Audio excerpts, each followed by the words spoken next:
Olá, meus amigos, sejam bem-vindos a mais uma aula do curso teológico. Hoje nós estamos no workshop teológico com o tema História da Igreja Cristã Moderna e Contemporânea. Temos alguns alunos aqui do curso Bacharelado em Teologia e é um prazer estar com vocês e tratar desse tema tão interessante, tema que abrange desde a Reforma Protestante até os dias atuais. E no decorrer da aula, nossos alunos eles também participarão, questionando, perguntando e participando desta aula. Espero que seja proveitosa e de muita edificação essa aula para vocês. Então vamos lá, pessoal, ficamos aí à vontade para tratar dentro do tema agora. Fiquem à vontade para perguntar, questionar, colocar os seus posicionamentos. É um tema bem abrangente no ponto histórico, entra dentro do campo da teologia histórica. Então, a teologia histórica, ou história da teologia, também abrange esses campos, esta disciplina. E a nossa apostila começou com a Reforma Protestante. Eu tenho alguns pontos para tratar aqui dentro da Reforma Protestante com vocês. Então vamos primeiro entender ali de forma sucinta o que é a lição, o que a apostila trouxe para vocês. Então, Reforma Protestante, movimento religioso reformista do século XVI, 1517 ali, né, um pouco antes, em 1517 foi a fixação, né, das 95 teses, rompeu com a autoridade da Igreja Católica, dando origem a novas religiões cristãs. O contexto histórico, alguns dogmas da Igreja estavam sendo obstáculos para a nova realidade econômica. Marca essa palavra aqui, realidade econômica. Isso foi um estopim para que houvesse aí vamos colocar aqui o que a gente chama, né, de reforma. Surgem as monarquias nacionais que tinham interesse no enfraquecimento da igreja. A invenção da imprensa permite a difusão da Bíblia. No contexto do Renascimento, alguns humanistas entendem que o acesso à palavra de Deus deveria ser maior e a interpretação pessoal. Então daí depois a gente comenta ali sobre o luteranismo. Vamos comentar um pouco aqui dentro deste slide para vocês. Então a reforma, ela só foi propícia, vamos colocar nesses pontos, por causa de um ponto muito importante que às vezes a gente esquece. Por exemplo, se eu pegar uma fruta, chegar e trazer para o Oséias vai dizer, pô, o professor ele é bom demais, né? O senhor é muito bom, me deu um fruto. Só que para que esse fruto chegasse até ele, teve outros processos, não teve? Teve alguém que plantou, alguém que cultivou, alguém que colheu, alguém que trouxe mais perto de mim essa fruta para que eu pudesse adquirir e trazer. Mas quem que, na visão do Oséias, quem que vai ser visto como aquele que ajudou, aquele que fez todo o trabalho?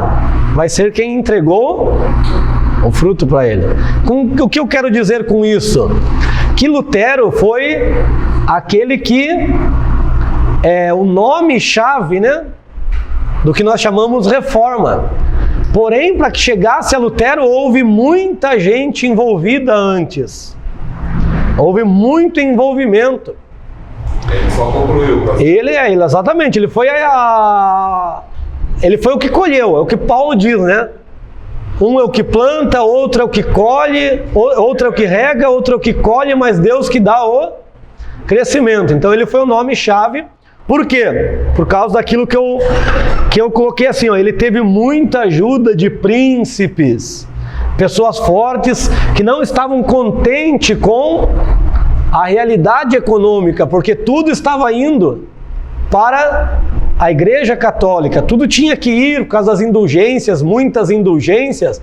Então o enriquecimento do Vaticano, do catolicismo, que se tornou um império, era muito grande e tinha muita gente que não estava feliz, a economia estava mudando e por conta desses apoios políticos, ele conseguiu sobreviver, porque tentaram matar ele diversas vezes, mas ele conseguiu sobreviver. Diferente de outros, que chamamos de precursores da reforma, porque como foi com Lutero que se estabelece o que chamamos de reforma, o que vem antes de Lutero nós chamamos de precursores da reforma. Então, por exemplo, quando surgiu, nós estudamos lá a questão de tradução, acho que é mais na escola dominical que está tratando esse tema, mas aí, em algum momento a gente tratou aqui também. A Vulgata, que é a tradução do hebraico do grego para o latim. Vulgata tem o sentido de divulgada. Qual que era o objetivo? Qual que foi o objetivo de criar esta tradução? Para que a palavra fosse divulgada, porque o latim estava sendo muito falado, era uma língua bastante falada. Só que passou o tempo, o latim ficou sendo língua falada vamos colocar esse termo, pela nobreza, né? Por quem tinha acesso a estudo, pelo clero, pela igreja, né? Aqueles que faziam parte do clero estudavam. Então a população, o povo, não falava mais, né? Não estava nas outras regiões, não digo lá no Vaticano, em Roma, mas nas outras regiões onde a igreja estava estabelecida. Eles não tinham acesso a essa língua, então eles também não tinham acesso à palavra de Deus. Então, uma tradução que foi feita para ser divulgada a palavra ficou sendo de uma classe, né? Ficou sendo só acesso de alguns. Então, as missas, os cultos eram realizados em latim e nem todos tinham essa possibilidade de acessar a palavra. O que criou um domínio. Porque hoje se diz muito aí dentro do contexto digital. Quem tem conhecimento tem o poder. Isso já é uma frase antiga, né? Mas hoje se fala muito porque querem vender cursos de tudo quanto é tipo, né, na internet. Então quem tem o conhecimento tem o poder. O poder de libertar ou de aprisionar. Então foi o que aconteceu dentro desse contexto, criaram aí muitos dogmas para que as pessoas ficassem aprisionadas ao religiosismo, à religiosidade, certo? Por isso que eu gosto de pegar também o ponto judaico, porque tem visões judaicas que são mais coerentes com a Bíblia do que visões cristãs. Porque se você pegar alguns contextos, eles estão mais próximos do contexto bíblico do que a teologia cristã. Que a teologia cristã foi sendo formada a partir de um ponto de vista que se estruturou o catolicismo. Por exemplo, um tema. Vamos colocar aqui um tema que eu ministrei para lá no Ministério Reconciliação, né? Casais. Você pega o contexto judaico do casamento, a sexualidade dentro do casamento, eles têm um ponto de vista muito mais bíblico do que o que muitas igrejas ensinam quando tratam esse tema de casais, principalmente sexualidade. Eles estão muito mais próximos do que a Bíblia fala do que muitas igrejas cristãs. Que a igreja cristã, esse tema sexualidade, ele até uns 15, 20 anos atrás, era muito tabu. Hoje, né, com Cláudia Duarte, que começou a ensinar em forma de mais descontraída, que o povo começou a falar um pouco mais aí dentro. Mas até então, 15 anos atrás, não se existia por aqui, para a nossa região, muitos seminários de casais, seminários de família, que abordavam esse tema. Então, o que nós recebemos foi lá de um pensamento agostiniano. Até hoje você vê como um pensamento agostinho influencia muito hoje. Então, um pensamento lá, reforma, influencia muito hoje. Por exemplo, o pensamento de que o Papa é o anticristo. Isso é um pensamento da reforma, do tempo da reforma.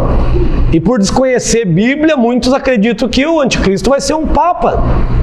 Porque popularizou entre nós. Quem é mais antiguinho na fé aí, sabe que até um folderzinho, um flyer, né? eram mostrando ali que o anticristo ia ser o Papa, rodava nas igrejas. E nós, como tinha muita rixa, né, com a católica, né, hoje nós estamos mais sociáveis, né? Mas antes, meu Deus, né? As mensagens nas igrejas geralmente eram contra imagens, né? Volte e meia tinha mensagem isso. Por quê? Nossa teologia era fraca. Nossa teologia dentro do âmbito pentecostal, eu estou dizendo, né? Era muito fraca ainda. Aí nós atacava tudo porque não tinha palavra. Aí você ouvia os pregadores atacando porque não tem enriquecimento na palavra. Hoje nós mudamos, graças a Deus. Então, a reforma só foi possível por conta, eu estou falando de tradução, e por conta desses precursores. Por exemplo, você sabia que em 1200 e alguma coisa, eu vou mandar lá no grupo para vocês, agora falhou a data, 1200 e pouco já começaram a traduzir a Bíblia para o português. A Bíblia para o português não é de 1600, com Almeida. Já começaram a traduzir para o português em 1200. Muito antes da reforma, não é? A gente acha que Lutero foi o cara que quis traduzir. Não, muito antes já tinha gente descontente com a falta da acessibilidade da palavra.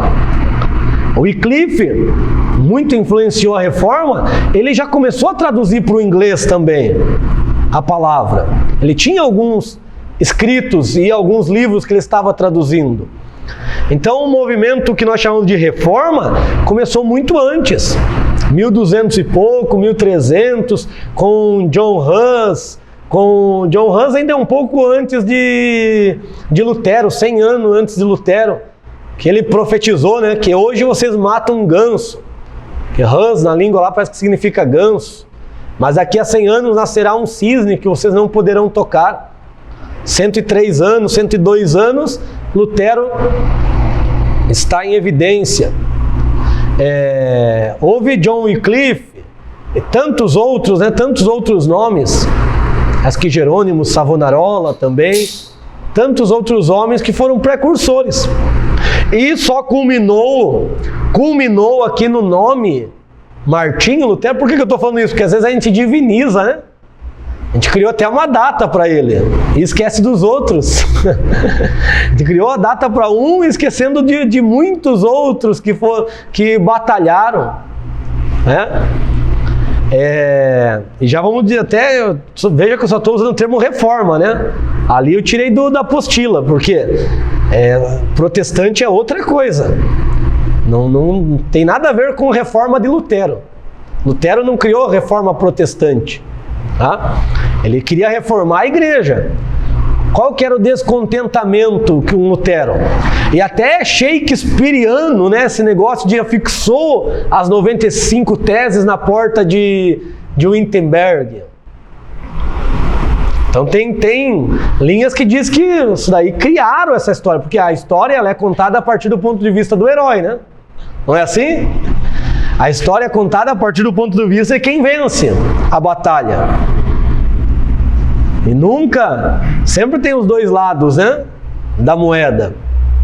Então essas teses, na realidade, não é que ele foi lá e escreveu, me excomungaram, então eu vou fazer, como mostra o filme, né? Me excomungaram, então eu vou...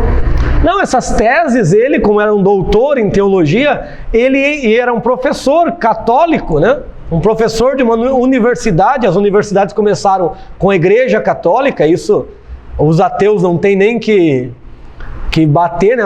Os ateus acusam quem é religioso, quem demonstra uma religiosidade de falta de entendimento, fraco no conhecimento. Mas na realidade, o conhecimento, as universidades, os cursos, quem muito investiu em educação foi a igreja. A igreja criou universidades. E Lutero ensinava nessas universidades. Só que ele observou que existiam pontos que não tinham coerência bíblica. E principalmente depois que ele visitou o Vaticano, que ele observou que tinha cobranças para tocar em relíquia, cobranças para adquirir relíquias, Vendiam relíquias, dizendo que era do apóstolo Pedro, dizendo que era do apóstolo Paulo, dizendo que era dos apóstolos. Tinha cobrança para tudo. Das indulgências, forma de indulgência. Pode falar. Pois é, esses dias eu estava pensando. Se a Igreja Católica absorveu o cristianismo, os 300 anos de cristianismo antes da Igreja Católica, né? Foi mais ou menos isso, né? Por que ela não trouxe dízimos? Porque se ela se interessava tanto em dinheiro, se houvesse dízimo nesses 300 anos pós Jesus Cristo, ela traria junto. Então, na minha opinião, dízimos não era devolvido depois de Jesus Cristo. Certo? Aí eu fico questionando, por que hoje tem os dízimos? Se não a Igreja Católica teria os dízimos até hoje, certo? Não quero questionar se é legal. Eles criaram, depois eles criaram, hoje tem, hoje, né? Mas foi depois de um tempo que eles criaram, eles não tinham mesmo. Pois é, mas então ninguém está roubando a Deus, eu penso. Você só está trazendo um tema polêmico hoje, né? Você veio inspirado, né? Questão... Eu fiquei pensando, né? Você só dá três matérias pra gente, como é que é? Atividade pra gente fazer, né? A gente fica pensando. Essa questão... Eu vou até responder essa questão aqui, porque nós estamos em uma turma de acadêmicos e nós estamos aqui para pensar mesmo. Exatamente, está certíssimo. A igreja primitiva, ela não dava o dízimo. Elas davam ofertas, né? Por que a igreja primitiva não dava o dízimo? Quem está envolvido dentro da igreja primitiva? Qual nacionalidade eles eram? Judeus, não eram? Judeus eram os judeus, né? Os primeiros cristãos, né? Os primeiros cristãos ali, boa parte... Isso, depois começou... Então, início. Por quê? Que até o ano 70 ali que a igreja ficou firme em Jerusalém, né? Por que eles não levavam o dízimo? Porque na lei está claro. A lei era clara para eles. Qual que era a lei? O lugar que eu escolher, vocês vão me trazer os dízimos. Qual que é o lugar que Deus escolheu para levar os dízimos? Jerusalém, o templo. O que eram os dízimos? Sustento para levitas, sacerdotes, levitas, órfãos, viúvas, estrangeiros. O dízimo era uma oferta que se dava a Deus e Deus presenteou aqueles que trabalhavam inteiramente para a obra. Inteiramente para a obra. Certo? Só que o que era o dízimo? Dízimo está bem claro lá. O que é dízimo? Produtos agropecuários. Se alguém, por exemplo, se você vivesse lá no tempo da lei e você fosse um escriba e você recebesse um salário por ser escriba, dinheiro, essa lei não te atingia, essa lei, porque essa lei era direcionada aos honra. O que Salomão disse? Honra o Senhor com as primícias das tuas. Agora, se você quisesse voluntariamente tirar 10% desse salário que você ganhava como escriba e levar, você poderia? Poderia. É uma oferta de gratidão, ação de graças. E todos os dízimos, quando diz lá, a igreja erra muito nessa questão. Todos os dízimos, eles acham que é dízimo de janeiro a dezembro. Todos os dízimos é porque existiam 3 dízimos. Maaser Rishon, Maaser Sheni, Maaser Ani.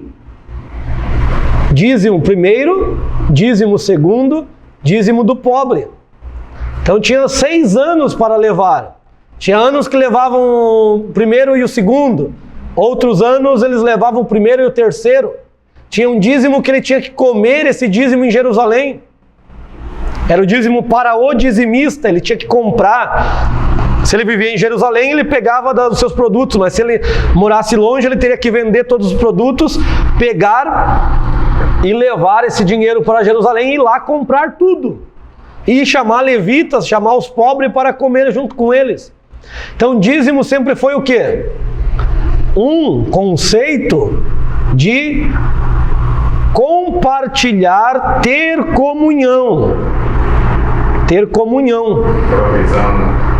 Não deixar o pobre, não deixar o outro sem comer, não deixar o levita que não tinha como lavrar a terra à parte, porque eles tinham cuidado Então sempre foi isso. O problema é que a igreja pegou esse conceito aí e transformou em unitária, como se isso daí fizesse todo o diferencial. Até hoje tem crente achando que dízimo é uma blindagem. Quando eles oram, eles dizem: Senhor, eu sou dizimista. Olha aí, por que eles dizem isso? Porque eles acham que ser o dizimista é você ter, como diz um pregador, é você ter crédito com Deus, né? Se eu ainda tenho crédito contigo, não tem um pregador que ora assim? Então eles acham que ser dizimista é ter crédito, é ter vantagem sobre quem não é dizimista. Aí teve até um pastor que ele esteve na nossa igreja lá, que aquilo para mim foi um absurdo. O que é o pastor? O pastor que ele cuida Ele falou assim que um irmão pediu oração para ele não tinha nada do que falar do irmão porque ele não conhecia. Uma ovelha, o pastor não conhece a ovelha. Ele só lembrou de uma coisa, disse: Senhor, o teu filho é dizimista. Ou seja, qual que é a preocupação dele? No dízimo e não na ovelha. Então a igreja pecou muito nisso, principalmente em pegar esse recurso chamado dízimo, que é um conceito extraordinário de compartilhar. O que Abraão fez? O que Abraão fez? Melquisedeque veio, trouxe pão, trouxe vinho, que ele estava com fome naquele momento, o alimentou. O que Abraão fez? Compartilhou aquilo que ele tinha. Compartilhou. Então, por que a assistência social em muitas igrejas é fraca? Porque geralmente dízimos é altos. Dízimo muitas vezes é um montante muito forte nas igrejas. E por que a assistência é fraca? Porque eles pegam essa provisão, ao invés de administrar melhor, que deveria ser para compartilhar, para pagar salário de quem é integrado também. Isso não é um erro. É salário justo. Não é? Adianta um pastor receber 10 mil e o outro andar de bicicleta, né?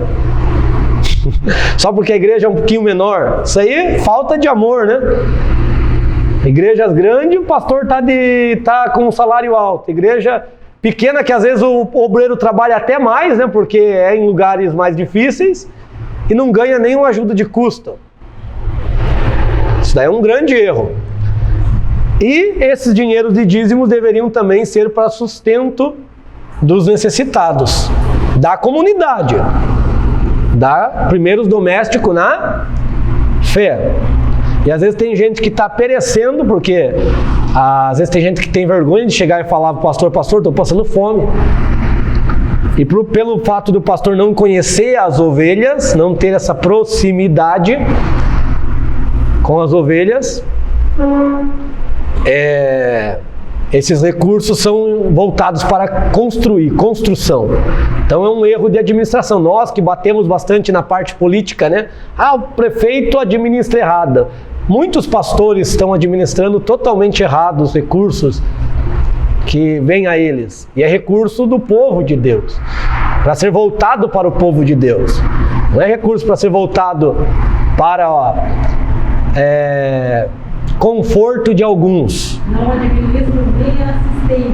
Os recursos, porque os alimentos estragam no armário e não distribuem. Não distribui, então, sei o que? Falta de conhecer, falta da igreja. Isso é um sintoma de uma igreja não avivada, porque a igreja avivada não é a igreja que pula, que sapateia, que voa, que vê anjo, não. A igreja avivada é a igreja que muda a sociedade, é a igreja que influencia a sociedade. É uma igreja que alguém fala e alguém olha e diz: essa igreja contribui para o bairro que ela está. Com assistência social, tirando as crianças às vezes da rua ali, porque hoje, somente em Paranaguá aqui, o envolvimento de adolescentes com tráfico, com drogas, está muito grande, né? Tanto é que morrem muitos jovens aqui, e não é à toa, né? Tem ligação com tráfico, com drogas. Ninguém vem matar alguém à toa, né? Então, é muito grande. Por quê? Porque a igreja a igreja está influenciando os membros, mas não está mais influenciando a sociedade. Como que surgiu a escola bíblica dominical? camarada viu um monte de criança jogada às traças, porque a industrialização estava crescendo, os pais tinham que trabalhar carga horária extremamente longas. Aí o camarada viu que a educação geral era só para crianças ricas, ele viu aquele monte de crianças sem fazer nada, todo se perdendo. Ele criou a escola dominical para ensinar matemática, português e Bíblia. O português é já trazendo para os nossos dias, né? A língua materna, né? Acho que o inglês, né? No caso. E ensinar a palavra de Deus. E hoje a nossa escola dominical, isso causou um evangelismo, um grande impacto evangelístico. Hoje a escola dominical, a gente luta para trazer nossos crentes, que nem nossos crentes querem ir para a escola dominical. Não tem crianças, não tem novos convertidos, não tem nem velho convertido às vezes.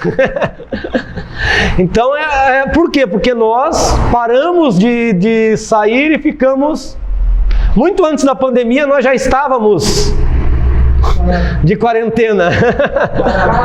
Nós já estávamos, né? Fica em casa. Então, falando do dízimo, quando eu entrei na igreja, o dizimista era, após a ceia, era falado o nome do dizimista. Perdiam ali uns 10, 20 minutos falando fulano. E às vezes tinha pessoa que não falava, eles brigavam porque queria que falasse. Classe, exatamente. Dizer que era dizimista. Religiosismo, né? Aí depois de muito bater e muito, ele cortava isso. Ó, eu lembro um pouco disso. Eu lembro que chamavam o tesoureiro no final da escola dominical e ele passava o relatório, né? Passava o relatório. Lembro, você falou, agora lembrei. Eu era novo convertido, tinha 13, 14 anos. Eu lembro que todo culto tinha um culto que chamava, eu acho que era Santa Ceia, né? Chamava o tesoureiro lá para dar o relatório de dizimista. Então isso daí é o que? Obras, é o farisaísmo dentro do cristianismo. Senhor, eu jejuo 2 vezes por semana. Senhor, eu dou o dízimo lá coisa que a lei nem pedia, ele fazia. Mas é o farisaísmo, obras, né? Deus abençoa a pessoa, né? Exatamente. Então, dízimo é bíblico? É bíblico. Tem na eternidade, é doutrina. Tem na lei, só que a forma de utilizar foi incoerente. E como que você colocou, tem muita coerência. Os tipos da igreja primitiva não davam por causa dessas cláusulas da lei. Porque era um grupo específico. Por exemplo, tinha lei que era só para mulheres, tinha lei que era só para casados, tinha lei que era só para sacerdotes. O judeu não cumpre as 613. Um judeu comum cumpre em torno de 200 e poucas leis. Porque tem leis que não é para ele, então ele não precisa cumprir. É para o sacerdote. Quem não é sacerdote vai cumprir? Não. Então tem lei, essa lei do dízimo que pegaram os textos lá, recaía aos fazendeiros. Nada impedia de alguém que recebia salário e pegasse e tirasse 10% e descesse essa oferta no altar. Acontecia. Por que a igreja, o que a igreja fez? Como o templo ainda existia, eles não iam ser incoerentes em pedir dízimos, porque o dízimos era para levitas. Eles não eram levitas. Aí como que a igreja trabalhou na igreja primitiva? Com ofertas. E o coração do povo era grato ou não? Era muito grato, que levavam tudo quanto... E o que Paulo solicitou para a igreja de Corinto, que era uma igreja rica? Que eles superabundassem nas ofertas. Então a igreja, como uma doutrina que hoje, se você falar que alguém não é dizimista, é quase que falar que a pessoa é endemoniada. Dentro de certas igrejas. Só cresce na igreja se não é. Exatamente. Então isso é um erro, é um dogma criado, certo? Independente se aquele indivíduo lá, a vida inteira do dízimo. Aí chegou no momento que ele começa a passar dificuldade. Tudo aquilo que ele fez é. Exatamente. Boa colocação. Não é cumulativo. Já você está passando por uma prova. Aí não queria interromper. Não, mas... Às vezes, por causa de certos discursos da pessoa que está ministrando ali, no momento que não o dízimo, oferta assim, já fala, você está me roubando, aí já lê aquele texto. Lê o texto fora de contexto. Não vou dar nada. eu sou um visitante, alguém se quem for, tá me chamando de ladrão, porque eu não vou ladrão. Exatamente. Por que o pessoal pegou e começou a bater na igreja evangélica, na igreja cristã, essa questão de dízimo? De certa forma, eles estão muito coerentes. Se você pegar a visão bíblica, eles estão coerentes. Só que também tem uns que aprendem a verdade e depois fecham a mão para tudo, né? Não, nós temos que cooperar com a nossa comunidade, né? A gente tem que ajudar, a gente tem que compartilhar. O cristianismo é isso. A gente tem que ajudar aquele que menos tem, certo? Mas a gente não pode dizer, eu como estudante, eu busquei um pouquinho dessa área aí, pegar no contexto original, judaico, cristão. E hoje minha análise é esta. E realmente é o que eu passei para vocês aqui. O dízimo, ele não tem, até porque tem igrejas pregando que se a pessoa não der o dízimo, ele não vai ser salvo. Então quer dizer que o sangue de Jesus não valeu de nada. Era só Deus dizer, dá dízimo aí que você está com a salvação garantida. Indulgência, só muda o nome, né? É a indulgência papal.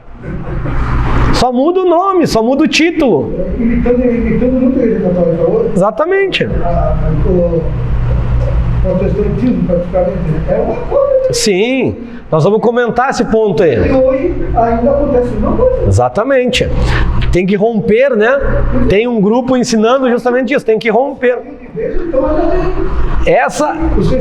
Isso. Você vê, Martinho Lutero aqui, ele nunca quis abrir isso aqui, Viu? O que pesou para que ele fosse o nome-chave foi isso aqui, Ajuda dos príncipes, parte econômica, mas ele nunca quis criar isso aqui, Luteranismo, né? Igreja luterana, ele não quis. Isso aí foi os agitadores, tanto é que se você assistiu o filme Luther, né, o último filme de Martinho Lutero, você vai ver que quando ele vai para falar, porque ele começou a pregar algumas coisas que as pessoas viram, peraí, mas isso aí é contra o que a nossa igreja... Então vai lá diante dos cabeças, dos chefes, e explica por que você está ensinando isso. Aí ele foi lá, falou, eu ensino isso por causa disso, o justo viverá pela fé. Romanos foi um livro-chave, né? Ele tinha muito debate interiores, né? Batalhas interiores, e o livro de Romanos foi um livro-chave para ele. Porque essa questão de obras, né? Ele tinha o filme não relata tanto, mas você vai ver que ele tinha uma batalha interna, ali dá para você pegar isso no filme. E aí ele observou que o justo viverá pela fé, ele começou a ensinar ele começou a mostrar essa questão da muita indulgência, muito pedido. Os camponeses lá estavam empobrecendo cada vez mais, tirando recursos que não tinham para enriquecer. Quando ele viu a realidade lá do camponês, com a realidade, quando ele foi fazer a visita, né? Porque ele veio indignado depois que ele fez a visita ao Vaticano, que ele viu tudo de ouro, tudo enriquecido, tudo... E a realidade dele, pobreza lá, a comunidade que ele estava ensinando, a comunidade simples, ele começou a bater de frente, vamos dizer assim, com com esse estilo, né? Com o que estava acontecendo. Aí chamaram ele, quando chamaram ele, existe um camarada, né? Até no filme mostra esse camarada. Se não me engano, o nome dele é André, tem que ser, né? André de alguma coisa. Quando Lutero volta, não é André Soares, não. Quando Lutero volta, tá uma guerra. Você assista o filme Lutero, você com certeza em algum momento já assistiu. Reassista novamente. Tá lá uma guerra muito grande, o povo tá em briga e esse agitador já tinha rompido. Então aí foi algo que não teve como, tanto é que aí chegou para ele a carta de excomunhão, né? Aí quando chegou a carta de excomunhão, ele realmente expôs mais ainda suas ideias, seus pensamentos, mostrando os erros da igreja. Na época 95, né? Se fôssemos escrever hoje, seriam umas 950 teses, né? Foi só o dízimo. Só o dízimo que Lutero escreveu. Reforma. Aqui, ó, Alemanha. Martinho Lutero, professor de teologia, monge agostiniano, ele não queria dividir a igreja, ele queria reformar alguns pensamentos. Até se você for ler as teses, você vai ver que tem tese que é a favor da mariolatria.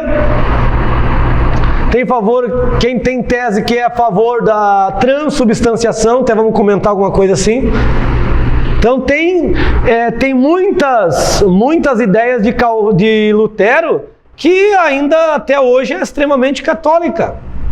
Aí está no catolicismo. Então observa que Lutero não é a peça-chave para mudar toda a igreja. Houve outros movimentos. Só que nós temos essa de conceituar, de dar um nome principal. Isso é algo nosso. Olha, ele critica o clero por causa da corrupção, né, através das 95 teses, na porta de Wittenberg, 31, lá de 1517, denunciando os abusos, é excomungado e condenado à morte, protegido em castelos por príncipes germânicos. Por isso que ele fez a tradução, porque no filme até mostra isso, ele escondido fazendo a tradução para o alemão. Se não fosse os outros movimentos na Inglaterra, na Suíça, a reforma na Alemanha ela foi muito pequena. Ela teria sumido. Se fosse só a Alemanha, não teria tido um contexto mundial.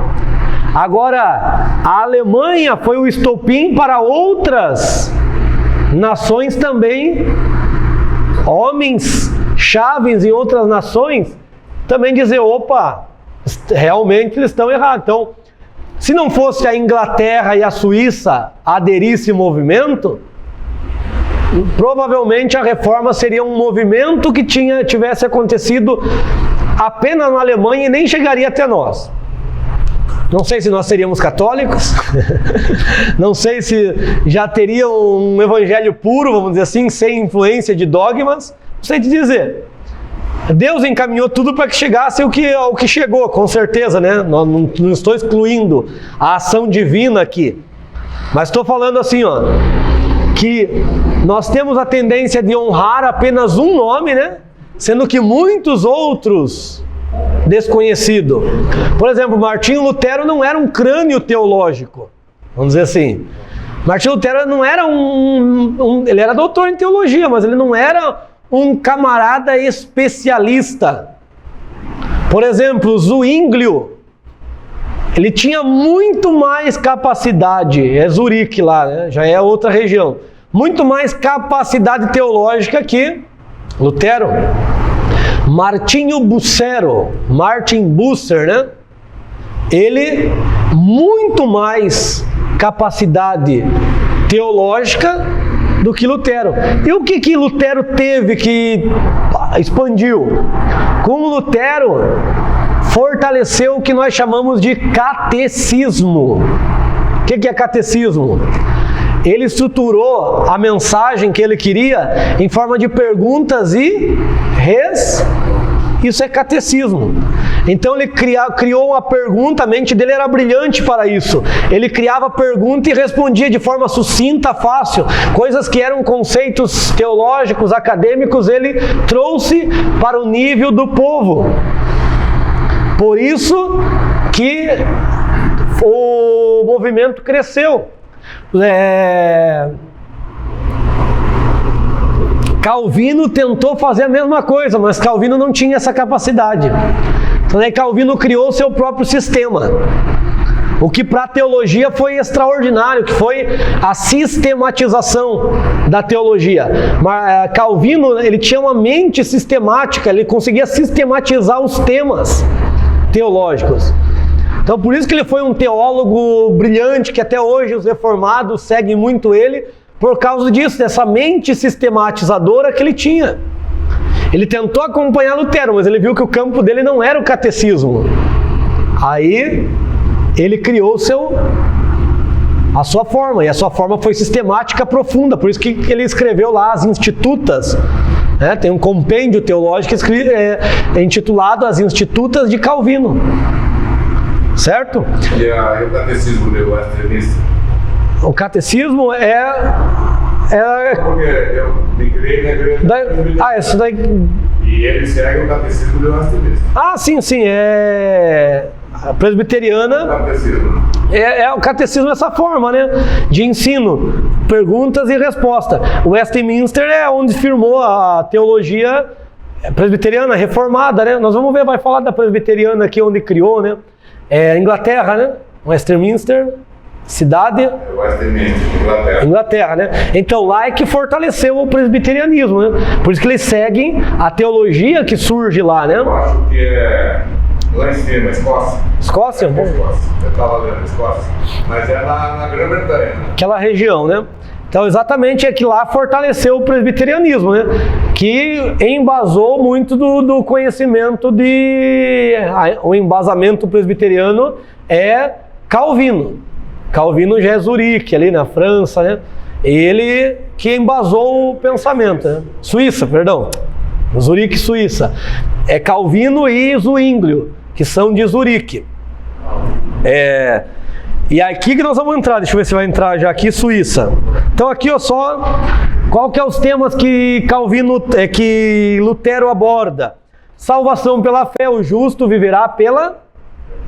Lá, a relação entre Deus e o fiel, ela é pessoal, não depende do Papa, não depende do padre. Então o homem tem esse acesso. Cada pessoa pode ler e interpretar a Bíblia, por isso que ele criou uma tradução. Até colocando aí no ponto de Calvino, de Lutero. Lutero, ele, por causa dessa questão de obras, né, de fé e obras, ele, na sua primeira tradução, ele não colocou a epístola de Tiago. Ele excluiu. Ele disse que a epístola de Tiago era uma epístola palha, fraca. Palha fraca. Por quê? Porque a epístola de Tiago fala muito das obras, né? E ele associou as obras ali com o que a igreja católica ensinava, de indulgência. Só que não tem a ver com isso, né? As obras que Tiago fala é obras daquele que teve a sua mente transformada, aquele que teve o seu coração mudado, né? Porque a graça tem obras? Tem. As obras da graça também tem. Paulo fala das obras que tem que acompanhar o salvo. Só que é diferente do que a igreja estava ensinando, que pelas obras da indulgência você alcançava a salvação. Entenderam? Então aí Lutero não entendeu muito, excluiu este livro. Na sua segunda edição ele se retratou e colocou o livro de Tiago. Outro ponto negativo, porque assim, é o que eu falo para vocês sempre. Analise os teólogos, e os teólogos têm a parte positiva e tem... A igreja atual tem as partes positivas, tem a parte negativa também. Nós temos as coisas que precisamos melhorar, mas também não somos todo dia de ruim, né? Tem muitas coisas boas. Então a gente sempre tem que analisar os dois pontos e nunca ser parcial, né? Sempre analisar os dois lados. Certo? Então, Lutero, um lado prejudicial dele, ele era antissemita. Ele era muito contra o judaísmo, contra os judeus. Escreveu uma carta, existe uma carta, vou ver se eu acho essa carta. Se é carta ou se é livro, contra os judeus.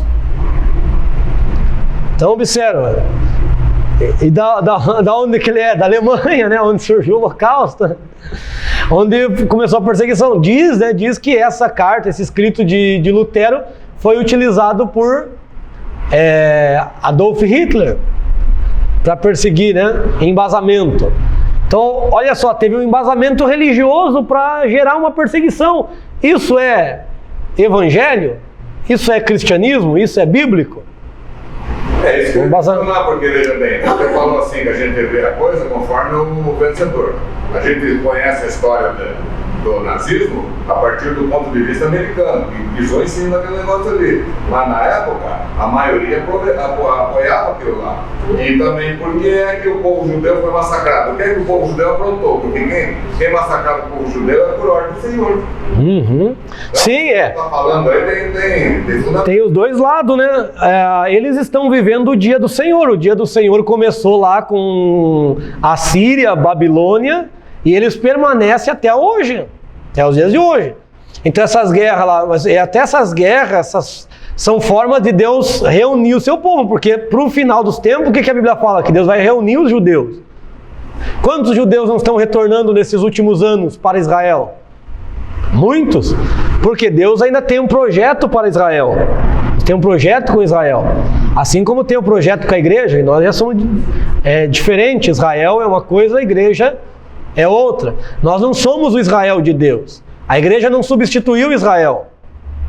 A igreja, simplesmente, um projeto criado no coração de Deus para as nações, porque Israel não deu conta disso. Israel não quis sair para as nações. Israel quis ficar para eles.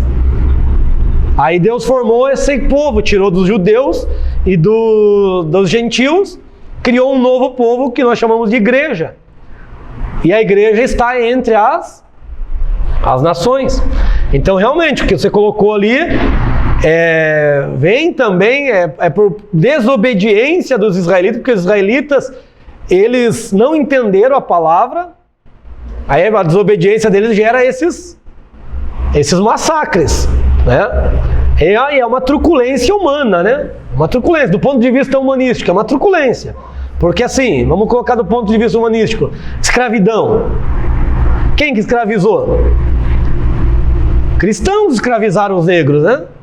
Portugal, Espanha, aquela região toda cristã. Então, mas do ponto de vista humano, isso aí vem de Deus? Isso não vem. Então, do ponto de vista humano, holocausto, uma truculência, algo terrível, né? O que está acontecendo no Rússia e Ucrânia? Uma truculência, mas a gente sabe que no mundo espiritual existe um propósito para tudo. Porque o que Jesus disse? Reino contra reino, nação contra nação. Então,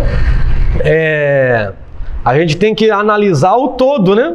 Tem que analisar o todo. Por exemplo, Jesus vem ensinando, e tem pessoas ensinando totalmente errado aí o que a Bíblia fala. Por exemplo, eu já ouvi até quase cair nessa, né? A pessoa dizendo assim, ó, no Antigo Testamento diz que não pode adulterar, né? Tá lá, não adulterarás. Só que a pessoa fala com tanto encanto que você às vezes é quase engodado. Por isso que a Bíblia fala que nos últimos dias surgirão falsos mestres que, se possível, enganariam, né? Falsos profetas. Aí o camarada ensina lá, no Antigo Testamento, o que é adultério? É o ato sexual fora do casamento. Então, se tivesse adultério e tivesse como provar que houve o adultério, a pessoa era... Agora, no Novo Testamento, se você só cobiçar, desejar, e usa o Novo Testamento, você já adulterou. Ele está errado? De um todo não, mas o que ele colocou? Que a graça acabou sendo mais exigente do que a lei. E essa dualização de graça e lei é um erro também. Eu tenho analisado que é um erro teológico, essa dualização. Por quê? Porque na lei também diz não cobiçar, né? Ele diz aqui, ó, se nós só cobiçar, já pecamos, já adulteramos. Mas na lei também diz não cobiçar, né? A mulher, a casa, os bens. Então ele está errado quando ele diz que só a graça fala não cobiçar. Que a lei também já dizia, né? A lei já dizia, ama a Deus sobre todas as coisas e ao teu como a ti mesmo. A lei já dizia, Deuteronômio. Jesus tirou lá de Deuteronômio esses mandamentos. Jesus não criou mandamentos. Jesus veio para ensinar os mandamentos que eles haviam se desviado. Por que eles haviam se desviado? Eles pararam de obedecer os mandamentos para obedecer às tradições rabínicas, as tradições de homens. Isso igual aconteceu no catolicismo e acontece nas igrejas evangélicas. Muitas coisas que não têm coerência bíblica é ensinada nas igrejas evangélicas. E é tido como regra de fé. Todas, não é? Todas têm os pontos que... Por quê? Com o tempo nós vamos criando interpretações. Algumas vão caindo por terra porque observaram-se que não tem nada a ver com Bíblia. Por isso que Paulo diz, né? Tradições humanas, segundo o mundo e não segundo Cristo. No tempo de Paulo era o judaísmo, que criaram muitas tradições, que é chamada obras da lei. Um exemplo assim, ó, não poderia carregar carga no sábado, né? Poderia fazer trabalho manual no sábado, carregar carga. Se caísse uma moeda de alguém no sábado, eles colocaram isso, caiu uma moeda, a pessoa não poderia pegar a moeda porque isso é transportar uma carga. Algo que a lei não fala sobre isso. Transportar a carga é fazer um trabalho de força. Se caiu algo, você vai pegar. Não tem... Então eles colocaram carga, e é isso que Jesus bate. Vocês colocam cargas, fardos, que nem vocês movem. Então isso que aconteceu dentro do farisaísmo, dos saduceus, dentro do judaísmo. Eles começaram a colocar interpretações que não tinha nada a ver com a lei. Porque o que Paulo fala? A lei é boa, santa e espiritual. Se a lei é boa, santa e espiritual, se eu cumprir a lei, eu estou errado? Não estou errado. Agora tem leis que vão se desvalidando conforme o tempo. Porque tem leis que Deus criou para o tempo do povo que vivia no deserto.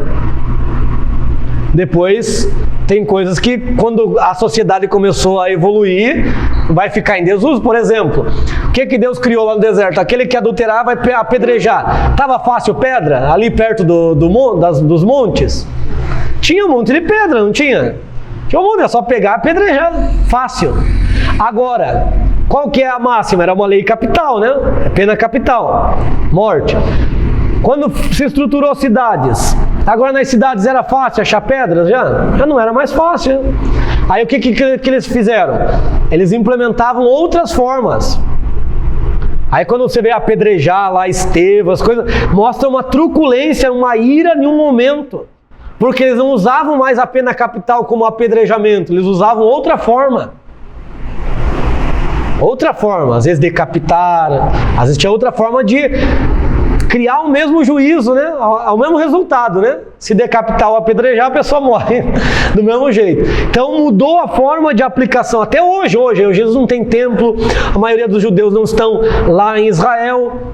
E eles têm as formas de cumprir as leis mesmo fora. Por exemplo, tem leis que falam que eles têm que cumprir lá em Israel. Mas e os que não vivem em Israel? Eles têm formas de aplicar as leis para aqueles que não vivem em Israel e eles estão obedecendo a lei também. Então tem coisas que mudam. Por exemplo, sacrifício. Os próprios escritos rabínicos, eles falam que os sacrifícios estão desvalidados de animais. O próprio judaísmo fala que não há mais necessidade, foi para um tempo. E por quê? Eles não sabem, né? Mas por que eles falam que não há mais necessidade? Porque o cordeiro já morreu. Então rabinos escrevem isso, judeus, que não há mais necessidade de sacrifício animal. Por que eles escrevem isso? Eles não sabem, mas já é Deus orientando eles, que não vale mais, porque já teve um sacrifício melhor. Não precisa mais daqueles sacrifícios. Então, é isso que a gente tem que colocar nesse ponto. Por exemplo, imagine você um judeu, você um escravo hebreu, Deus podendo escolher a potência egípcia, Deus podendo escolher a potência suméria, ou babilônica, melhor dizendo, a potência persa, entre outras, né, potências. Deus pega um povo que estava lá como escravo. O que isso é para você? É favor imerecido ou não? Foi um favor da parte de Deus imerecido, que eles não mereciam? Sendo que Deus podia pegar qualquer nação estruturada? É um favor merecido, é graça. Deus pegar e trazer uma lei do céu, divina, da parte dele, sendo que Ele poderia dar para qualquer povo essa lei. É graça ou não é? Então quem dualizou lei e graça foram os nossos teólogos. Mas se você fosse um judeu vivendo naquele contexto, você veria isso de um outro prisma. Você veria de uma forma, ó, Deus me escolheu. Deus poderia ter escolhido outra nação, mas Deus escolheu a mim, que era escravo no Egito. Então é graça. Sempre houve graça. Sempre houve. Acontece que a graça se manifestou de diferentes formas. E por fim a graça se manifestou através do Filho. Então, e Deus estabeleceu uma dispensação chamada graça. Por isso que ela é diferente, porque essa dispensação foi firmada no sangue de Cristo, certo? Outra hora era a dispensação do mistério, que muitas coisas estavam ocultas e que agora foi revelada através de Cristo, certo? Então, mas sempre houve, Deus criou o mundo através desse atributo chamado graça. Então, essa dualização de lei e graça é algo teológico, tá? Aí para criar a doutrina da substituição, a igreja substituiu Israel, não substituiu. Porém, é um outro projeto que Deus criou, né? É um outro projeto que Deus fez. Tanto é que se a igreja substituísse Israel, o plano total de Deus seria só para a igreja. Israel ia estar excluso. Mas nós vemos biblicamente que ainda tem algo referindo-se a Israel, né? Na Bíblia. Apocalipse mostra isso, Romanos 11, Paulo fala isso.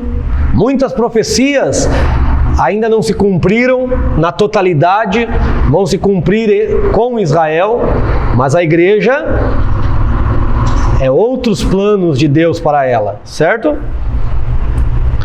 A Bíblia é a única fonte da palavra de Deus, isso é um ponto importante que a reforma trouxe: supressão do clero regular e das imagens religiosas, manutenção apenas de 2 sacramentos, batismo e eucaristia, a ceia, né? E vamos entender aqui como que era a ceia daqui a pouco, para você ver que Lutero cria diferente de nós. Se nós fôssemos seguir o pensamento de Lutero, nós veríamos a ceia como outra forma. Para você ver como tem um lado positivo e tem um lado que ele, como humano, não conseguiu. O pensamento dele era limitado para aquele ponto. Teve outros que tiveram que lutar em outros aspectos, certo? Utilização do alemão ao invés do latim nos cultos, que ele traz para a língua do povo, certo? Isso é muito bom, né? Até tempos atrás que tem em Paranaguá, acho que a missa era em latim, né? Porque em todas as igrejas era assim, né? Não sei se alguém foi lá nas antigas. No meu tempo era. Tanto que eu estudei no colégio de padre e eu aprendi latim. Olha aí. Exatamente, porque era algo que era regra, né? Doutrina, vamos dizer assim, né? Na igreja. Então, Calvinismo na Suíça, né, ele está Ulrich Zwingli, né, que seria o Ulrico Zwinglio, que seria um precursor de Calvino. Ulrico Zwinglio foi a mente brilhante. Ulrico Zwinglio foi o cara da teologia que tinha uma mente extraordinária. Só que ele ficou de um lado de um Calvino, que tinha uma mente sistemática ofuscante. É um Silas perto de um Paulo. Se você é um Silas perto de um Paulo, meu irmão, me desculpe, mas você não vai ser lembrado. Você vai ser... Silas, se você estudar a história de Silas, você vai ver que Silas era um teólogo extraordinário também. Era um camarada muito brilhante. Não é à toa que Paulo pediu para ele acompanhar. Silas era um cara, como nós dizemos hoje, né? Top. Mas se você é um Silas perto de um Paulo, você tá lascado, meu irmão. Você não vai ser lembrado. Quem vai ser lembrado é Paulo, porque Paulo não tem o que falar. Agora com Malafaia, né? Vai ser polêmico. Não. Mas por mais, se você é um pastor lá do lado do Malafaia, você pode ser até brilhante, mas quem que vai ser o nome? Malafaia, porque tem nome. Malafaia conseguiu, né? Ele foi muito para a política, né? Muito para essa área política. Então, Ulrico Zwinglio era um cara extraordinário. Tanto é que ele entrou em debate com Lutero. Porque o que Lutero pregava lá aqui, ó? Eucaristia. O que Lutero pregava? Lutero pregava que o pão e o vinho se transforma literalmente na carne e no sangue de Jesus. O que significa isso? Transubstanciação. É o que a Igreja Católica até hoje prega. Que o pão e o vinho se transformam literalmente. Literalmente.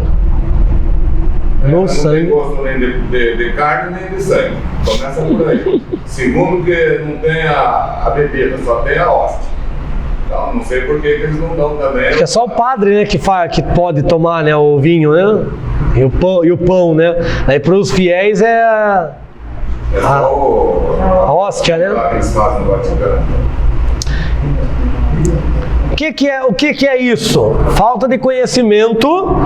Por que criou esse dogma de que a carne e o sangue, de que o pão e o vinho se transformam? Falta de um conhecimento tipológico. Jesus, quando ele está oferecendo ali o pão e o vinho e diz: isto é o meu corpo, ele está, falta de conhecimento lá de Levítico. Ele está mostrando algo que se cumpria em Levítico. O que se cumpria em Levítico? Depois você leia 1, 2, 3, até o capítulo 7 de Levítico. Sempre quando oferecia um sacrifício animal, tinha que oferecer um sacrifício de oferta vegetal. Esse sacrifício de oferta vegetal tipificava o sacrifício animal. Por quê? O azeite tipifica a gordura do animal. O sangue, o vinho tipifica o sangue. O trigo tipifica a massa, a carne, né, do animal. O incenso, que era aromas, né, essências aromáticas, tipificava o cheiro da gordura, né, o cheiro que a gordura exalava quando queimava o animal. Coloca um arroz sem azeite, vai ficar um cheiro de queimado, não vai? Na panela. Vai queimar. Coloca com azeite, não sobe aquele aroma diferente? Um cheiro melhor? Então a gordura no animal fazia com que exalasse um cheiro agradável. A gordura oferecida. Por isso que a Bíblia fala, né? Uma oferta com cheiro agradável, né? Que a Bíblia fala. Cheiro agradável seria isso, né? Por causa dessa odor agradável. E o azeite tinha esse símbolo.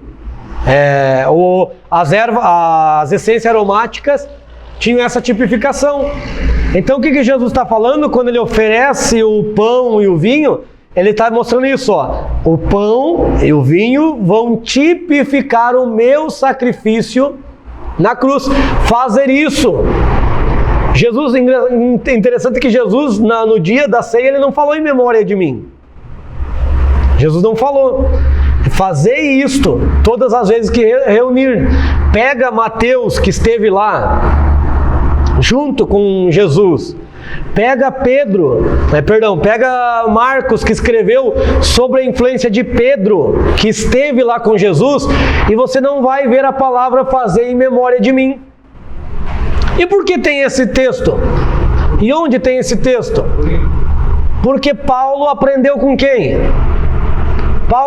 Se Paulo aprendesse com Pedro, se Paulo aprendesse com Mateus, Paulo não tinha escrito em memória. Mas o que ele disse? Porque eu recebi do Senhor, o que também vos... Então Paulo recebeu do Senhor que aquele ato era um ato memorial. E Paulo ensinou a Lucas. Se você ir no Evangelho de Lucas, lá no Evangelho de Lucas você vai encontrar, fazer isso em memória de mim. Então Paulo, como ele tinha conhecimento lá de Levíticos, ele entendeu que aquele pão e aquele vinho não eram mágicos, né? Não eram... porque tem crente que acha que o culto de ceia é mágico, né? Ele só vai no culto de ceia, ele esquece que tem outros cultos. Não, o culto de ceia eu não posso perder, meu Deus, se eu perder eu estou desviado. Porque ele tem o ser humano tem esse misticismo, né? Se eu perder o ceia eu estou desviado, eu posso perder todos os outros, mas se eu perder o da ceia eu estou desviado. É um misticismo. Então Paulo, porque ele tinha conhecimento lá dos textos de forma tipológica, porque a tipologia só se aprendia num nível mais superior no judaísmo, ele entendeu que aquele pão, aquele vinho faziam parte da oferta vegetal, que era uma oferta memorial. Quando chegar lá os mistérios, você chama a gente, tá? Já? Então vamos pausar. Uma vez por ano, né? Uma vez por ano. E aquela festa. 2 vezes no ano. A igreja primitiva todo domingo. Todo domingo. Então realmente, a ceia era isso. A ceia era para você lembrar do sacrifício de Cristo e fazer, tanto é que era chamada de festa ágape. Festa ágape, era a festa do amor, da comunhão. Era o momento que você lembrava do próximo. Não era um momento que você apontava o próximo. Hoje é quase que um apontamento, né? Ah, fulano não veio, deve ter pisado no tomate, né? Miserável, pecou, infeliz. Ah, tá sentado, não levantou? Ah, pecou esse mês, né, seu miserável? A gente aponta, né? E não se humilha. Professor, Jesus sendo judeu, ele, na ceia ali, ele fez a ceia judaica, né? Que eram 4 cálices. Na verdade é Páscoa, né? Na Páscoa, ele não. A última ceia, tá errado essa última ceia, não foi a última ceia, foi a primeira. Na verdade foi a última Páscoa que Jesus participou. Jesus disse, eu desejei muito. Essa questão desses 4 ali foi questão que foi acrescentando algumas coisas. Então esses 4 cálices aí eu acredito que é um acréscimo com o tempo. Cada cálice tem um simbolismo. De perdão, de arrependimento. Então só tem que... O terceiro, na verdade, se toma por último, né? Que é o que ele levanta. Na verdade, então, o que ele fez... Assim. Não, tem que pesquisar, porque no tempo de Jesus talvez não se cumpria esses 4 cálices. Talvez seja algo recente. Porque eu acredito que no tempo de Jesus não tinha esses 4 cálices. Esses 4 cálices, certamente é uma interpretação recente. Tem isso também, a gente não pode tomar o que a gente entende hoje. Hoje o judeu tem 4 cálices, eu vou pegar lá um texto de um judeu messiânico que eu tenho, e vou colocar no grupo para vocês. Então a gente tem que entender isso. Às vezes no tempo de Jesus não tinha esse 4 cálices. Esse 4 cálices tenha sido uma invenção de um simbolismo teológico deles que eles passaram a interpretar. Por exemplo, a ceia até o movimento Holiness, olha para a gente entender. A ceia no movimento cristão, até o tempo do movimento Holiness, que foi acho que 1800, 1900, a ceia no total era feita com vinho alcoólico. O movimento Holiness que tirou, porque eles estavam um movimento de santidade, eles estavam pregando pureza, santidade, então eles tiraram. Aí para nós, vão ensinar na igreja isso, você ouvir que sempre foi feito com vinho sem ser alcoólico. Por quê? Porque não conhece esse ponto histórico. Então existem as influências históricas dentro de uma interpretação, tanto do judaísmo, quanto do cristianismo, que criaram aquele prato bonito, onde eles colocam uma parte, colocam alface, outra parte eles colocam um osso de galinha, outra parte eles colocam um ovo. Então no tempo de Cristo, lá no tempo que eles saíram do Egito, não tinha ovo. Eles tinham que o sem fermento, por quê? E até isso, eles fazem o matzá e só pode ser 18 minutos. Eles têm 18 minutos para fazer. Se eles não fizerem 18 minutos, eles têm que jogar toda aquela massa. Já não serve para o matzá. Mas não diz que eles fizeram lá no Egito em 18 minutos. Só diz que eles tiveram que comer apressada. Então você vê, já é algo criado, né? Que eles observaram que 18 minutos é o tempo da fermentação de hoje, né? Mas da antiguidade pode ser diferente. Então a gente nunca pode pegar algo moderno e colocar dentro do contexto bíblico que pode ter alterações. Então é um ponto para se pesquisar. Se naquele tempo eles faziam esses 4 cálices, ou se já existia esse costume de 4 cálices, ou foi algo mais recente.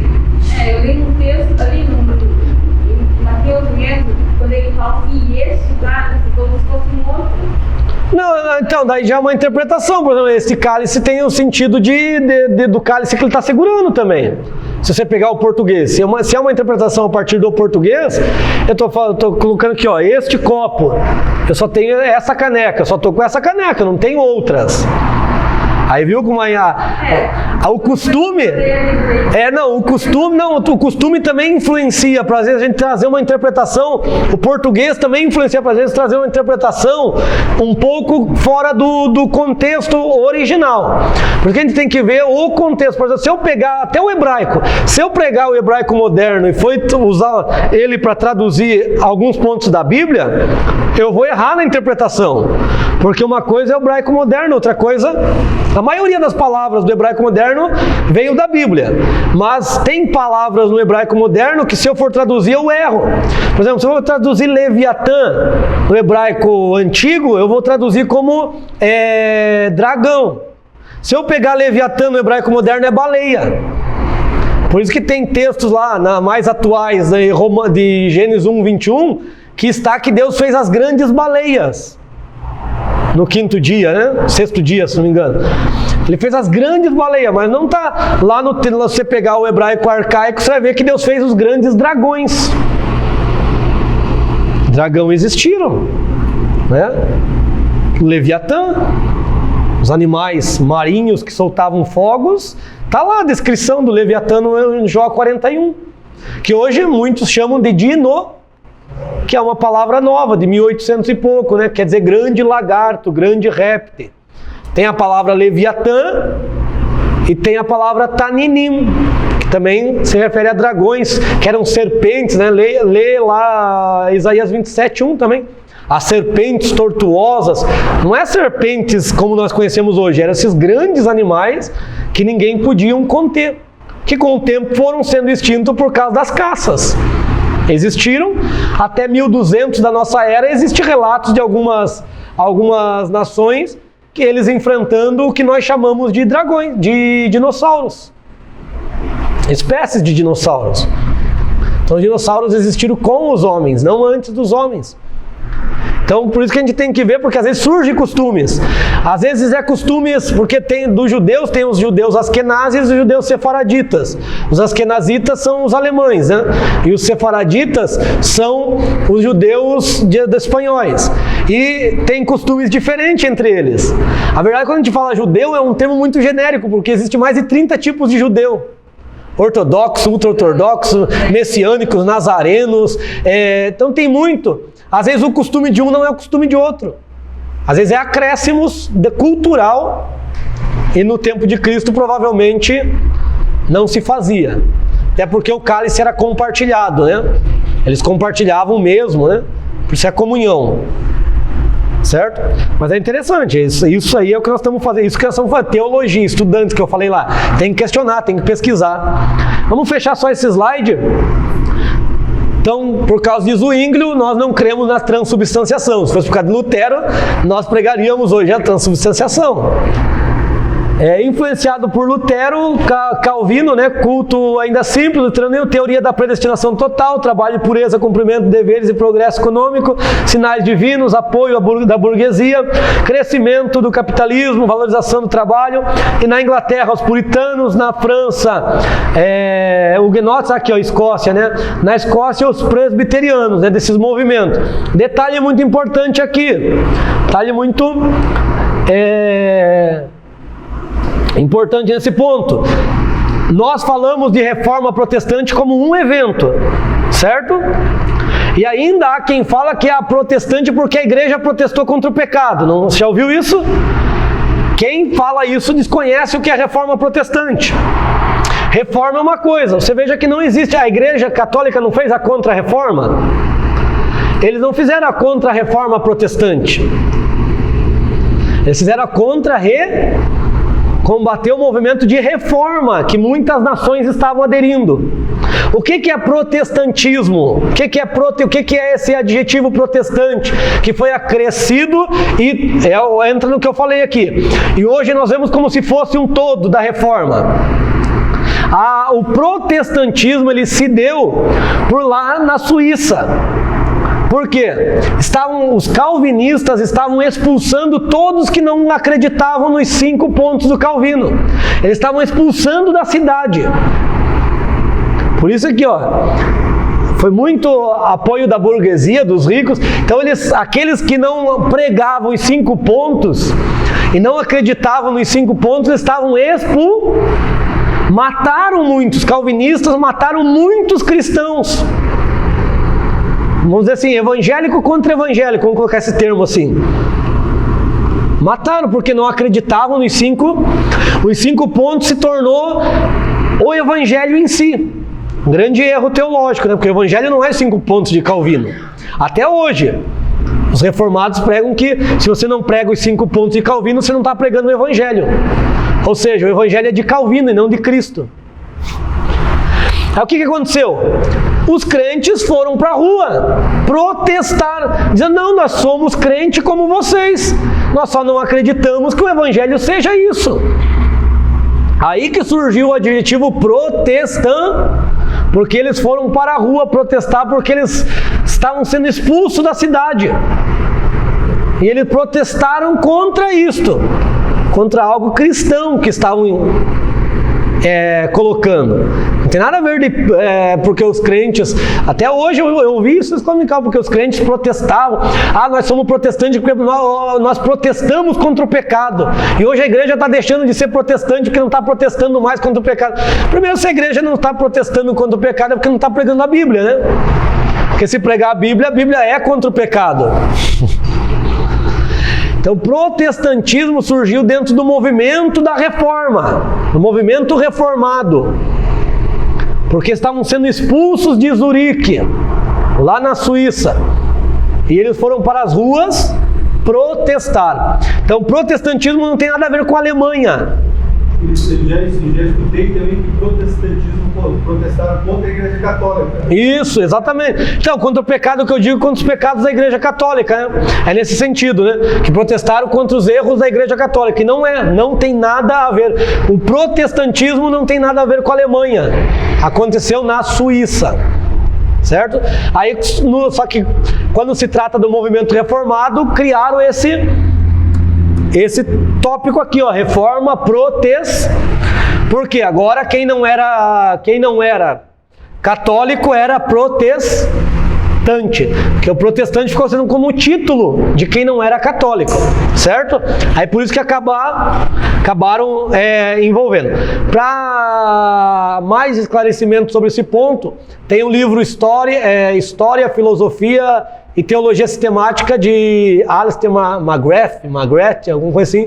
Ele coloca um ponto bem interessante, mostrando assim um ponto de vista histórico, né, filosófico da época. Muito bom. Assim, o ponto do... São 5 pontos. Isso. Criou lá dentro da... Eu vou colocar no grupo, dentro da reforma, o pensamento calvinista criou 5 pontos dentro da soteriologia, da salvação, do doutrina de salvação, depravação total, né? Tem lá a sigla, né, que é... Agora me fugiu da memória a sigla. É depravação total, é o TULIP, né? Tem em inglês, né? Total Depravation. Sei lá no inglês, não é assim. Tá lá, depravação total, daí a predestinação, perseverança dos santos, né? Tem os 5 lá que eu não vou lembrar agora. Aí o Armínio é um pregador que surgiu dentro do calvinismo, que ele não concordava. Ele vem dessa linha calvinista, mas ele não concordava com os 5 pontos. Então ele foi lá e criou 5 pontos que coadunam, né? Que contrapõem. Contrapõem. Que contrapõem os 5 pontos. Então ele pegou os 5 pontos, foi lá e criou outros 5 pontos que vão ao contrário. Isso é a teologia acadêmica, né? Isso. Tem erros dentro do calvinismo, tem erro dentro do arminianismo. Por isso que eu falo para vocês, fiquem com a Bíblia. O calvinismo pegou a predestinação e fez um conceito filosófico dentro dela, sendo que a Bíblia é clara. Predestinados para ser semelhante ao... E ele pegou esse conceito de predestinação e criou uma teologia, uma linha de interpretação, uma tese dentro da eleição, como colocando que a predestinação são os eleitos. Aí tem eleição, né? Tem a graça irresistível, tem daí que eles colocam lá. Sendo que a salvação ela envolve 5 pontos, segundo Paulo. Dantes conheceu, que entra ali, aos que dantes conheceu, a este também predestinou, e aos que predestinou justificou. Tem lá 8, 29 e 30 de Romanos, leia lá. Então a eleição envolve 5 pontos, não um ponto. Eles pegaram um ponto e começaram a bater nesse ponto. Se a justificação viesse antes da predestinação, aí eu poderia dizer que todos os predestinados são salvos. Mas a predestinação é antes da justificação. Todos os justificados são salvos, certo? E não os predestinados. Predestino. Eu estou com um predestino para chegar em Pontal, mas se acabar o combustível, eu não cheguei no meu destino. Pode acontecer alguma coisa, né? Que daí o arminianismo fala, né, da questão da perca, né? De cair da graça. E coisa que o calvinismo fala que não. Os predestinados nunca vão cair. Deus sempre vai dar um jeitinho de trazê-los de novo. E se ele não voltar, é porque ele nunca foi predestinado. Aí já uns pontos mais acadêmicos, que assim, eu sou tratado então como reducionista, porque quem não defende ou o calvinismo ou o arminianismo dentro da Assembleia, ou dentro de qualquer ponto, é tido como reducionista, porque para mim, eu sou rabequiano. Sou nem arminiano, nem sou rabequiano. Está dentro da casa com a fita vermelha, está salvo. Se ficou fora da casa, meu filho, o que os espias falaram? Todos que estiverem dentro da casa com a fita vermelha lá, escarlate, o sangue, né? Representando o sangue, esses não vão ser destruídos. Agora, se você não estiver dentro da casa, não tenho mais parte contigo, né? Está dentro da arca, que é Jesus, está salvo. Está fora, não tem que falar. Eu sou pauliniano, né? Eu prego o que Paulo pregou. Eu vou pelo que Paulo pregou. Tá certo? Tem pontos que Paulo pregou que coadunam com o calvinismo? Tem. Senão ele não existia o calvinista. Tem ponto que Paulo pregou que coaduna com o arminianismo? Tem. Senão não existiam os arminianistas. Ambos pegam a Bíblia, usam a Bíblia para defender os seus pontos. Um na segurança, o calvinista defende a segurança do salvo e o arminianismo defende a insegurança. São dois polos na soteriologia que nós temos que achar o equilíbrio, certo?